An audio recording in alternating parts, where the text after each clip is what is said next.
Hello दोस्तों, कैसे हैं आप लोग। उम्मीद करते हैं कि आप लोग बहुत ही बेहतर होंगे, स्वस्थ होंगे, सुरक्षित होंगे और एग्जाम की तैयारी एकदम जोरों शोरों से आपको चल रही होगी। ठीक है, आज हम लेकर के आए हैं बोर्ड पेपर सॉल्यूशन, अर्थात जो बोर्ड में प्रश्न आए हुए हैं उसी को आज हम करने वाले हैं। ठीक है, हम लोग मॉडल पेपर कर चुके हैं। ठीक है, हम लोग मॉडल पेपर कर चुके हैं, हम लोग 4 सेट कर चुके हैं। ठीक है, हम लोग कितना सेट कर चुके हैं? 4 सेट। अगर वो नहीं देखे हैं तो प्लीज़ उसको जा करके देख लें। चारों सेट बहुत ज़्यादा इंपॉर्टेंट है। ठीक है, और ये भी वीडियो को पूरा देखिएगा क्योंकि हम लोग बहुत ज़्यादा इंपॉर्टेंट सवाल लेकर के आए हैं जो एग्जाम में पूछा गया है। राइट, ठीक है, चलिए आगे बढ़ते हैं। देखिए सवाल नंबर 1, देखिए पहला सवाल, क्वेश्चन नंबर पर ध्यान मत दीजिएगा। ठीक है, जो सवाल है उसको करिएगा। देखिए ये सवाल बहुत ज़्यादा इंपॉर्टेंट है और आप सवाल उठा करके देख लीजिएगा, ऐसा कोई साल नहीं है जिसमें ये मिसिंग है। ठीक है, हर एक साल में ये क्वेश्चन द्विधारी पर आया है, क्वेश्चन बदल बदल कर। ठीक है, तो ये आज हम 1 मिनट में इसको सिखा देंगे कि इसको कैसे निकालिएगा। ठीक है, 25 का द्विधारी संख्या कैसे निकालते हैं जो सीखिए। देखिए 25 का द्विधारी संख्या, पहले तो आपको क्या करना है, अभाज्य गुणनखंड की तरह लिख देना है। ठीक है, ऐसे कर देना है। ठीक है, कितना का निकालना है? 25 का। ठीक है भैया, देखिए इधर हम लिखते हैं शेष, इधर हम लिखते हैं शेष। ठीक है, इधर हम लिखते हैं शेष। अब देखिए द्विधारी संख्या में दो ही संख्या होता है, तो 2 से इसको काटिएगा, 12 दूनी 24। ठीक है, 2 से काटिएगा, 12 दूनी 24। अब देखिए शेषफल कितना बचा? 1 बचा, 1 उतार दिए। अब देखिए 2 से काटिएगा, 6 दूनी 12, शेषफल कितना बचा? 0। ठीक है, अब देखिए 3 दूना 6, शेषफल कितना बचा है? 0। आगे देखिए 2 एकम 2, शेषफल कितना बचा? 1। ठीक है, नीचे से ऊपर तक लेकर के गिन दीजिए, यानी कि कैसे गिनिएगा? देखिए 1 1 0 0 1, ये हो जाएगा इसका, क्या हो जाएगा? द्विधारी संख्या 25 का। अब देखिए ऑप्शन नंबर कौन सा करेक्ट हो जाएगा? ऑप्शन नंबर सी इस क्वेश्चन का राइट आंसर हो जाएगा। ऑप्शन नंबर सी इस क्वेश्चन का राइट आंसर हो जाएगा। ठीक है, ऑप्शन नंबर सी। ठीक है, बहुत ही आसान है, आराम से आप निकाल लीजिएगा। ठीक है, कभी कभी क्वेश्चन बदल के भी आ सकता है। ठीक है, तो हमने डिटेल क्वेश्चन बता दिया है कैसे निकालते हैं। ठीक है, अब देखिए कभी कभी क्या होता है बालक कि ये वाला क्वेश्चन दे रखा होता है, कभी कभी क्या होता है कि यही क्वेश्चन दे रखा होगा और आपसे किसका द्विधारी होता है ये आपसे पूछेगा। ठीक है, तो कैसे निकालिएगा? देखिए ये एक को पकड़िए। ठीक है, एक को पकड़िए, 1 इंटू, देखिए अब एक के इधर कितना संख्या है? एक के इधर कितना संख्या है? एक भी संख्या नहीं है। ठीक है, तो 2 के घात 0। ठीक है, और 2 के घात 0 कितना होता है? देखो किसी भी संख्या के पावर 0 अर्थात 1, और 1 को 1 से मल्टीप्लाई करिएगा तो 1 ही आएगा। ठीक है, अब देखिए इस 0 को पकड़िएगा, इन दोनों 0 को, तो 0 को आप किसी भी संख्या से मल्टीप्लाई कर दो, 0 ही आएगा। ठीक है, तो इन दोनों संख्या को हम नहीं लेंगे। अब देखिए इसको, अब देखिए 1 इंटू, 1 इंटू, अब देखिए 2 के पावर, अब 2 के पावर कैसे लिखते हैं? देखिए इधर कितना संख्या है, इधर कितना संख्या है, तो इसको 1 2 3, 3 संख्या है, तो 2 के घात 3, और 2 के घात 3 कितना हो जाएगा? 2 के घात कितना? 3 हो जाएगा, 8 हो जाएगा। ठीक है, 8 हो जाएगा। अब देखिए उसी प्रकार ये आएगा, 2 के घात इधर कितना संख्या? 4। ठीक है, और 2 का घात 4 होता है कितना? अब जानते ही हैं, और टोटल को जोड़ देंगे तो ये संख्या कितना आ जाएगा? 25 हमें मिल जाएगा। तो कभी कभी क्वेश्चन इस प्रकार से भी पूछा जाता है। ठीक है, क्लियर है ये सवाल? ठीक है, चलिए नेक्स्ट सवाल के ऊपर, अगला सवाल देखिए बालक। चलिए अगला प्रश्न को देखा जाए। देखिए परावैद्युतांक का एसआई मात्रक क्या होता है? परावैद्युतांक का एसआई मात्रक क्या होता है जो आपको बताना है। ठीक है, परावैद्युतांक का एसआई मात्रक क्या होता है? तो परावैद्युतांक का जो एसआई मात्रक होता है वो होता है coulomb square per newton metre square. ठीक है, coulomb square per newton metre square. Option number कौन सा करेक्ट हो जाएगा? Coulomb square per newton metre square. Option number D इसका करेक्ट आंसर हो जाएगा। Option number D, option number कौन सा करेक्ट हो जाएगा? ऑप्शन नंबर डी इस क्वेश्चन का राइट आंसर हो जाएगा। Option number D. ठीक है, तो कभी कभी क्या होता है कि एप्सिलॉन नोट का मान भी पूछ देता है, तो ये आपको कमेंट में बताना है कि कितना होता है। ठीक है, एप्सिलॉन नोट का मान कितना होता है। ठीक है, चलिए आगे बढ़ते हैं, अगला सवाल देखिए। एलआर परिपथ का प्रतिबाधा होता है, एलआर परिपथ का प्रतिबाधा क्या होता है? Under root R square plus omega square L square, omega square L square, जो कि ऑप्शन नंबर कौन सा करेक्ट हो जाएगा? ऑप्शन नंबर डी इस क्वेश्चन का राइट आंसर हो जाएगा। Option number D. ठीक है, ऑप्शन नंबर डी इस क्वेश्चन का राइट आंसर हो जाएगा। ठीक है, चलिए नेक्स्ट सवाल के ऊपर, अगला सवाल देखिए। टीवी प्रसारण के लिए किस आवृत्ति परास का उपयोग किया जाता है? टीवी प्रसारण के लिए जो उपयोग किया जाता है वो मेगाहर्ट्ज में होता है। मेगाहर्ट्ज में एक ही ऑप्शन है 30 से 300 मेगाहर्ट्ज, 30 से 300 मेगाहर्ट्ज के बीच में होगा। तो ऑप्शन नंबर कौन सा करेक्ट हो जाएगा? ऑप्शन नंबर सी इस क्वेश्चन का राइट आंसर हो जाएगा, ऑप्शन नंबर सी। ठीक है, क्लियर है।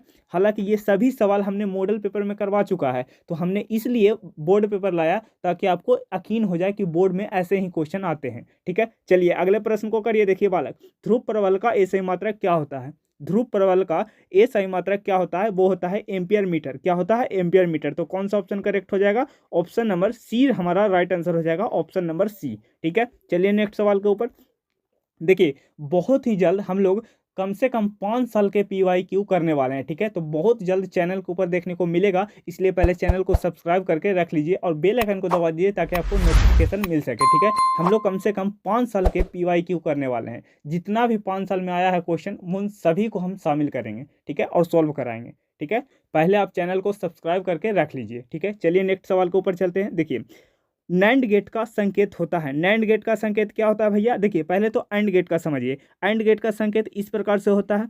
ठीक है, इस प्रकार से होता है।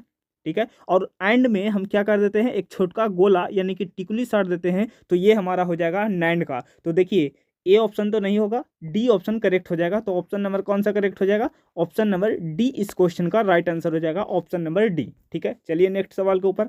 अगला सवाल, अवेश का पृष्ठीय घनत्व क्या होता है? अवेश का पृष्ठीय घनत्व क्या होता है? अगर आपने मॉडल पेपर का शुरू से लेकर लास्ट तक एक एक वीडियो देखा है तो ये सवाल चुटकियों में आप आसानी से कर लोगे, क्योंकि ये सारे सवाल हमने मॉडल पेपर में करवा चुका है। ठीक है, चलिए चलिए सवाल को करिए। अवेश का पृष्ठीय घनत्व क्या होता है बालक? अवेश का पृष्ठीय घनत्व क्या होता है बालक? वो होता है सिग्मा बराबर एकांक क्षेत्रफल में जो अवेश की मात्रा होती है वो होता है हमारा पृष्ठीय घनत्व। तो कौन सा ऑप्शन करेक्ट हो जाएगा? ऑप्शन नंबर ए हमारा करेक्ट आंसर हो जाएगा, ऑप्शन नंबर ए इस क्वेश्चन का राइट आंसर हो जाएगा, ऑप्शन नंबर ए। ठीक है, चलिए नेक्स्ट सवाल के ऊपर। अगले सवाल देखिए। अगला सवाल देखिए, किसी माध्यम के अपेक्षिक परावैद्युतांक यानी एप्सिलॉन आर का मान होता है। तो एप्सिलॉन आर का मान क्या होता है? तो एप्सिलॉन आर का मान होता है एप्सिलॉन बटा एप्सिलॉन नोट, एप्सिलॉन बटा एप्सिलॉन नोट। तो ऑप्शन नंबर कौन सा करेक्ट हो जाएगा? ऑप्शन नंबर ए इस क्वेश्चन का राइट आंसर हो जाएगा, ऑप्शन नंबर ए। अगर आपको सवाल आ रहे हैं तो कमेंट बॉक्स में जरूर देते चलिएगा एक एक सवाल का आंसर। ठीक है, ताकि आपको भी रिवीजन हो सके वेस्ट। चलिए, ये भी सवाल काफ़ी इंपॉर्टेंट है, करिए इस सवाल को कि कार्बन प्रतिरोध के हरे रंग का कोड क्या होता है? कार्बन प्रतिरोध के हरे रंग का कोड क्या होता है? देखिए एक ट्रिक बताए थे, क्या बताए थे? V B Roy, V Roy of great great Britain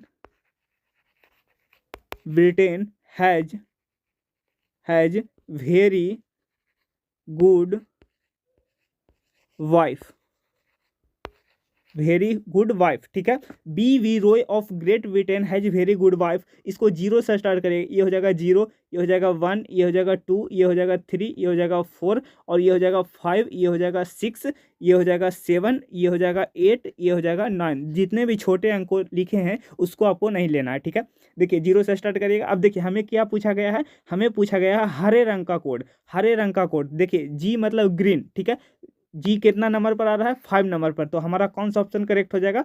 5 इस क्वेश्चन का करेक्ट आंसर हो जाएगा, ऑप्शन नंबर सी इस क्वेश्चन का राइट आंसर हो जाएगा। ठीक है, ये भी सवाल बहुत इंपॉर्टेंट है, तो इसको भी आप लोग याद कर लीजिएगा। ठीक है, ये ट्रिक काफ़ी पॉपुलर ट्रिक है बालक। ठीक है, तो इसको भी आप, इस ट्रिक को भी आप लोग याद कर लीजिएगा। ठीक है, चलिए आगे बढ़ते हैं। अगले सवाल के ऊपर देखिए, एक स्वस्थ व्यक्ति के आंख के लेंस की फोकस दूरी लगभग होती है। देखिए लेंस की फोकस दूरी आपसे पूछा है, तो लेंस की जो फोकस दूरी होती है वो होता है 2 सेंटीमीटर। तो ऑप्शन नंबर कौन सा करेक्ट हो जाएगा? ऑप्शन नंबर बी इस क्वेश्चन का राइट आंसर हो जाएगा, ऑप्शन नंबर बी। लेकिन अगर यहाँ पर ये लेंस ना दे करके क्या दे दिया गया रहता? हमारा वस्तु दिया गया रहता। अगर ठीक है लेंस ना दिया करके, ठीक है, वस्तु दे दिया रहता, तो हमको करेक्ट ऑप्शन कौन सा लगाना पड़ता? ये वाला 25 सेंटीमीटर। ठीक है, अगर वस्तु की फोकस दूरी पूछे तो 25 सेंटीमीटर, लेकिन लेंस की फोकस दूरी पूछा है, इसलिए कौन सा ऑप्शन करेक्ट हो जाएगा? 2 सेंटीमीटर हमारा करेक्ट आंसर हो जाएगा। ठीक है, तो क्वेश्चन को ध्यान से पढ़िएगा, तब आपका सोल्यूशन बेस्ट होगा। ठीक है, चलिए आगे बढ़ते हैं अगले सवाल के ऊपर। अगला सवाल देखिए।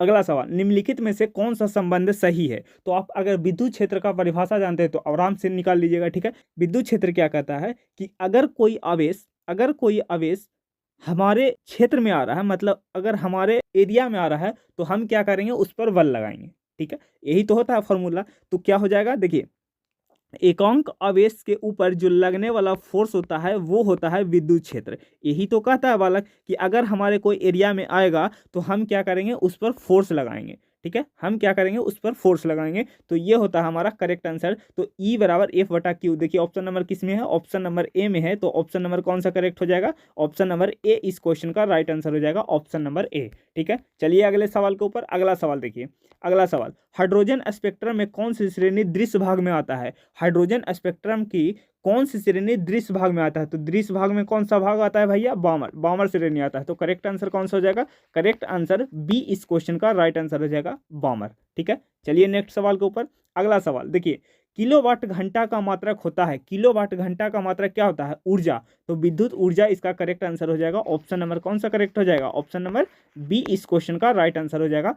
किलोवाट घंटा का मात्रक क्या होता है, ऊर्जा होता है। ठीक है, चलिए आप लोगों की डिमांड पर अब हम लोग क्या करने वाले हैं, अब हम लोग सब्जेक्टिव क्वेश्चन अर्थात 2 मार्क्स का भी क्वेश्चन को हम लोग शामिल कर रहे हैं, इसलिए ताकि आपको 2 मार्क्स का भी क्वेश्चन का आइडिया हो जाए कि किस प्रकार से आता है। ठीक है, चलिए देखिए चोक कुंडली क्या है, चोक कुंडली क्या है। देखिए इसका आंसर ये रहा, चोक कुंडली क्या है भैया, आंसर पढ़िए। देखिए चोक कुंडली को उच्च प्रेरकत्व की एक कुंडली होती है जो नर्म लोहे के क्रोड पर विद्युत रोधी तांबे के तार को लपेट कर बनाई जाती है। ठीक है, क्या करते हैं हम लोग, नर्म लोहा के ऊपर एक विद्युत रोधी तांबे का तार को लपेट देते हैं। ठीक है, इस कुंडली का प्रतिरोध लगभग शून्य होता है। जो कुंडली लपेटते हैं वो विद्युत रोधी है, अर्थात क्या होता है, इसका जो प्रतिरोध होता है वो 0 होता है। ठीक है, परंतु लोहे के क्रोड का कारण प्रेरकत्व का मान बहुत अधिक होता है। जो नर्म लोहा का क्रोड रहता है उसका प्रेरकत्व क्या होता है, बहुत अधिक होता है। इसका प्रतिघात बहुत अधिक होता है जो परिपथ के प्रतिबाधा बढ़ा देता है।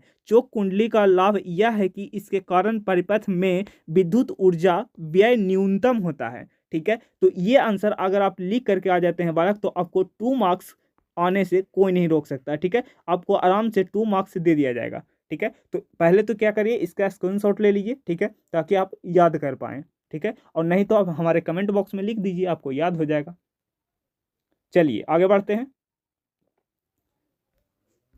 चलिए अगला प्रश्न देखिए, तरंगाग्र से आप क्या समझते हैं, तरंगाग्र से आप क्या समझते हैं। ठीक है, अगर ये सवाल आता है आपको तो आपकी तैयारी बेस्ट है, अगर नहीं आता है तो कोई बात नहीं, आप आराम से अभी याद कर सकते हैं। ठीक है, चलिए चलिए बालक, तरंगाग्र क्या होता है उसका आंसर को पढ़िए। ठीक है, समान कला में स्थित में रहने वाले ईथर कणों को स्पर्श कराने वाली काल्पनिक सतह के तरंग पृष्ठ को तरंगाग्र कहा जाता है। प्रकाश किरणें तरंगाग्र पर हमेशा क्या होता है, लंबवत होता है। जो प्रकाश किरणें होता है वो तरंगाग्र पर क्या होता है, लंबवत होता है। जैसे देखिए ये 3 प्रकार का होता है, पहला गोलीय तरंगाग्र, बेलनाकार तरंगाग्र और समतल तरंगाग्र। जैसे अगर हम समतल तरंगाग्र को बनाते हैं, ठीक है, इस प्रकार से होता है समतल तरंगाग्र, और जो प्रकाश किरण आएगा वो इसके लंबवत आएगा, मतलब इस प्रकार से आएगा। ठीक है, इस प्रकार से आएगा। ये आ रहा है, क्या आ रहा है, प्रकाश किरणें, ये आ रहा है प्रकाश किरणें। ठीक है, तो हमेशा लंबवत होता है, यही बात समझाया गया है ऊपर। दिक्कत कोई, ठीक है, ये सवाल क्लियर है और आप इसको जल्दी से याद कर लीजिए। ठीक है, बहुत ज़्यादा इंपॉर्टेंट है ये, हर एक सवाल आया हुआ है बालक एग्जाम में। ठीक है, अगला देखिए, आवेश के क्वांटमीकरण से क्या समझते हैं, आवेश के क्वांटमीकरण से क्या समझते हैं। चलिए बालक, आवेश का क्वांटमीकरण क्या होता है इसका आंसर हम लोग पढ़ते हैं। देखिए, किसी आवेशित वस्तु पर स्थित आवेश हमेशा इलेक्ट्रॉनिक आवेश का पूर्ण गुणज होता है। कहने का मतलब जो इलेक्ट्रॉन की संख्या होता है, जो n का जो मान होता है वो हमेशा पूर्ण संख्या होना चाहिए, मतलब 1 होना चाहिए, 2 होना चाहिए, 3 होना चाहिए, 4 होना चाहिए। कभी भी भिन्नात्मक संख्या नहीं हो सकता, कभी भी भिन्नात्मक संख्या नहीं होता। जैसे आधा हो गया, ठीक है, 1.5 हो गया, फिर क्या हो जाएगा 2.5 हो जाएगा, ई समान नहीं होना चाहिए। ठीक है, हमेशा क्या होगा, एक धनात्मक पूर्णांक संख्या होना चाहिए। क्लियर, आगे देखिए, अर्थात किसी वस्तु पर आवेश Q बराबर एन ई, ये फॉर्मूला इंपॉर्टेंट है। ठीक है, Q बराबर एन ई, जहाँ ई इलेक्ट्रॉनिक आवेश है, जहाँ ई क्या है, इलेक्ट्रॉनिक आवेश है, और इस इलेक्ट्रॉनिक आवेश का जो मान होता है वो होता है 1.6 इंटू 10⁻⁻19 कूलाम। ठीक है, इसको भी याद रखिएगा, कभी कभी ये डायरेक्ट आ सकता है बालक। ठीक है, इसे इसे ही आवेश का क्वांटमीकरण कहा जाता है, इसे ही आवेश का क्वांटमीकरण अर्थात क्वांटाइजेशन ऑफ चार्ज कहते हैं। ठीक है, क्लियर है ये सवाल, अगर एग्जाम में आ जाए तो आप आराम से बना लीजिएगा। ठीक है, क्योंकि बहुत ज़्यादा हार्ड नहीं है, बस थोड़ा सा परिभाषा लिखना है, बस फॉर्मूला लिख देना है और इसके बारे में दर्शा देना है कि क्यू है आवेश है, एन है जो इलेक्ट्रॉन की संख्या है, ई है जो एक इलेक्ट्रॉन पर आवेश है जिसका मान होता है 1.6 इंटू 10⁻⁻⁹ कूलम। बताइए यहाँ तक अगर क्लियर है तो आप आराम से फोड़ सकते हो एग्जाम पे, ठीक है। और बहुत जल्द हम कह रहे हैं कि बहुत जल्द हम ला रहे हैं क्वेश्चन बैंक सॉल्यूशन जो कि कम से कम 5 साल का PYQ उसमें जुड़े रहेंगे, ठीक है। तो पहले तो जल्दी से चैनल को सब्सक्राइब कर लीजिए, अगर इस वीडियो को लाइक नहीं किए हैं तो वीडियो को लाइक जरूर कर लीजिए, ठीक है। लाइक होने से भी क्या होता है वाला कि आपको वीडियो शो होने लगता है, ठीक है। तो प्लीज़ लाइक कर दीजिए, ठीक है, चैनल को सब्सक्राइब कर दीजिए और अगर दोस्तों के यहाँ शेयर नहीं किए हैं तो दबा करके शेयर कीजिए, ठीक है। चलिए मिलते हैं अगले वीडियो में, तब तक के लिए बाय बाय, टेक केयर, जय हिंद, खुश रहिए, मस्त रहिए, पढ़ाई करते रहिए और एग्जाम में अच्छे नंबर लाइए, ठीक है। चलिए मिलते हैं अगले वीडियो में, बाय बाय।